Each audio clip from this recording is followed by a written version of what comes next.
കൊല്ലം കുരിപ്പുഴയിൽ പൊളിക്കാനായിട്ടിരുന്ന ബോട്ടിന് തീപിടിച്ചു. അഗ്നിശമന സേനയുടെ 3 യൂണിറ്റുകൾ സ്ഥലത്തെത്തി നടത്തിയ പരിശ്രമത്തിനൊടുവിൽ തീ നിയന്ത്രണ വിധേയമാക്കി. ബോട്ടിലുണ്ടായിരുന്ന തൊഴിലാളികൾ പുറത്തേക്ക് ചാടിയതിനാൽ ആളപായമില്ല. AV ജയശങ്കർ നൽകും വിശദാംശങ്ങൾ.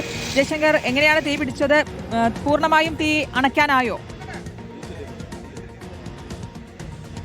അതായത് ഉച്ചയ്ക്ക് 2 മണിയോടുകൂടിയാണ് കൊല്ലം കുരിപ്പുഴയിൽ ബോട്ടിന് തീ പിടിച്ചത്. 3 ഫയർഫോഴ്സ് യൂണിറ്റുകൾ എത്തിയാണ് ഈ ബോട്ടിലെ തീ നിയന്ത്രണ വിധേയമാക്കിയത്.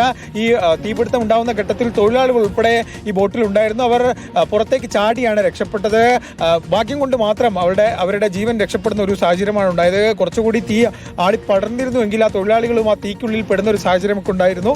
പൊളിക്കാനിട്ട ബോട്ടിനാണ് തീ പിടിച്ചത്. ഈ ബോട്ട് പൊളിക്കുന്നതുമായി ബന്ധപ്പെട്ട പ്രവർത്തനങ്ങൾക്കിടെയാണ് ഇത്തരത്തിൽ തീപിടുത്തം ഉണ്ടായെന്നാണ് പ്രാഥമികമായിട്ടുള്ള നിഗമനം. ഈ തീപിടുത്തത്തിനുള്ള കാരണം എന്ത് എന്ന കാര്യം ഇതുവരെ വ്യക്തമായിട്ടില്ല. ഇനി വേണം അത്തരം പരിശോധനകൾ നടത്താൻ. കാരണം വലിയ ചൂടാണ്, പൊളിക്കാനിട്ട ബോട്ടാണ്. അപ്പോൾ സാങ്കേതിക പ്രശ്നങ്ങളൊക്കെ, ഇലക്ട്രിക് തകരാറുകളൊക്കെ ആകാം ഒരുപക്ഷെ ഇത്തരത്തിൽ തീപിടുത്തത്തിലേക്ക് നയിച്ചതെന്നാണ് പ്രാഥമികമായിട്ടുള്ള നിഗമനം. എന്തായാലും ഫയർഫോഴ്സ് എത്തി തീ നിയന്ത്രണ വിധേയമാക്കിയിട്ടുണ്ട്. 3 ഫയർഫോഴ്സ് യൂണിറ്റുകൾ ഏറെ നേരം പണിപ്പെട്ടാണ് ഈ ബോട്ടിലെ തീ പൂർണ്ണമായും അണയ്ക്കുന്ന അവസ്ഥയിലേക്ക് കാര്യങ്ങൾ എത്തിച്ചത്.